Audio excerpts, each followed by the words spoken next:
మీ దగ్గర 100 రూపాయలు ఉన్నాయి. దాన్ని ఇంకో 100గా మార్చాలంటే మీరేం చేస్తారు? సాధారణంగా మనం చేసే పని ఏంట్రా అంటే ఆ 100ని సేవ్ చేసుకోవడం. కానీ కొన్ని కోట్ల మంది చేసే పని ఏంట్రా అంటే ఆ 100ని స్టాక్ మార్కెట్‌లో ఇన్వెస్ట్ చేయడం. అసలు స్టాక్ మార్కెట్ అంటే ఏంటి? కంపెనీస్‌కి మన డబ్బు ఎలా ఉపయోగపడుతుంది? స్టాక్ మార్కెట్‌లో షేర్స్ కొంటే మనం ఆ కంపెనీకి ఓనర్ అవుతామా? అసలు ప్రాఫిట్ అండ్ లాస్ ఎలా వస్తాయి? ఈ వీడియోలో స్టాక్ మార్కెట్‌ని జీరో నుండి తెలుసుకుందాం.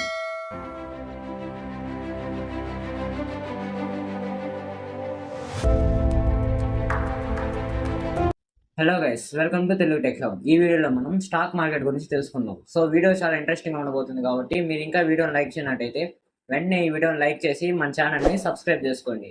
ఇంక మన వీడియోలోకి వస్తే స్టాక్ మార్కెట్ అంటే ఏంటి?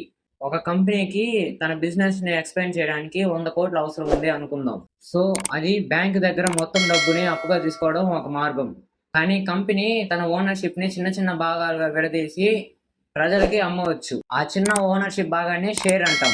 మీరు ఒక చిన్న కంపెనీలో షేర్ కొంటే మీరు ఆ కంపెనీలో చాలా చిన్న భాగానికి ఓనర్ అయ్యే అవకాశం ఉంది. అందుకే స్టాక్ మార్కెట్ ని సింపుల్ గా చెప్పాలంటే కంపెనీస్ ఓనర్షిప్ ని కొనడం, అమ్మడం జరిగే ఒక చిన్న భాగం.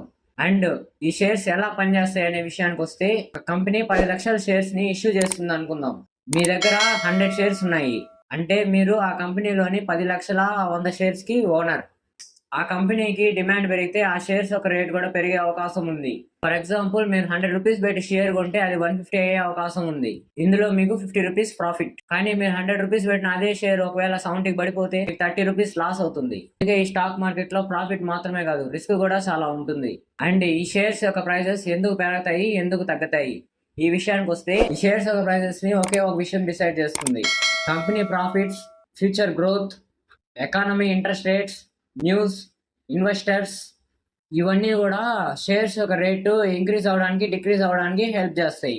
సో ఒక కంపెనీ యొక్క షేర్స్ పెరిగాయి అండ్ ఫ్యూచర్లో ఆ కంపెనీ యొక్క షేర్స్ ఇంకా పెరుగుతాయి అనే కాన్ఫిడెన్స్ ఇన్వెస్టర్కి వచ్చిందంటే ఆ షేర్స్కి డిమాండ్ పెరగచ్చు. ఆ డిమాండ్ వల్ల ఆ షేర్ యొక్క రేట్ కూడా పెరగచ్చు.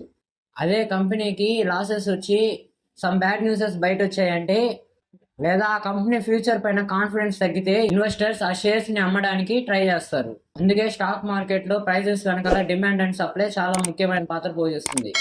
మీరు కూడా స్టాక్ మార్కెట్ ఇన్వెస్ట్ చేయాలనుకుంటే ఈ వీడియో కింద ఎస్ అని కామెంట్ చేయండి. సో ఈ వీడియో మీరు ఇక్కడ దాకా చూసారంటే మీకు ఈ వీడియో ఎంతో కొంత నచ్చిందని అనుకుంటున్నాను.